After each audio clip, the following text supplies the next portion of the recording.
Le lendemain de sa rencontre avec l'homme en costume noir, Eric avait peu dormi. Son esprit était traversé d'un tourbillon d'émotions contradictoires. L'excitation, la peur, l'espoir, le doute. Cette nuit-là, il s'était retourné dans tous les sens sur son vieux matelas. Le billet de 10 000 francs toujours posé sur sa table de chevet. C'était plus que ce qu'il avait pu gagner en 2 semaines au marché Mbopi. Le lendemain soir, Eric n'avait pas hésité une seconde à se rendre au rendez-vous fixé par l'inconnu. Le lieu était surprenant, un hôtel luxueux de Bonapriso, le quartier chic de Douala. C'était la première fois qu'il entrait dans un établissement aussi prestigieux. Les lumières tamisées, les fauteuils en cuir, les œuvres d'art sur les murs, tout transpirait l'opulence. Eric se sentit minuscule. Il monta au 4e étage, comme indiqué. La porte 408. Il frappa. L'homme en costume noir l'attendait déjà. Assis confortablement dans un fauteuil en velours, un verre à la main. « Eric, je savais que tu viendrais. Tu veux sortir de ta misère.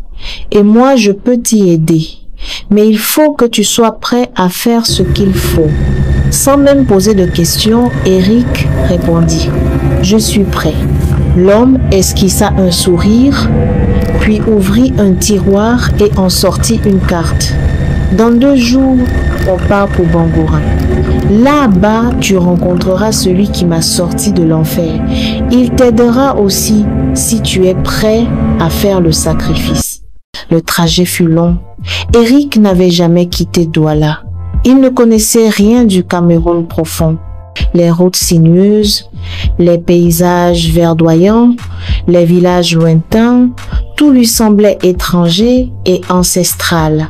Une tension sourde montait en lui à mesure que la voiture s'enfonçait dans l'ouest montagneux.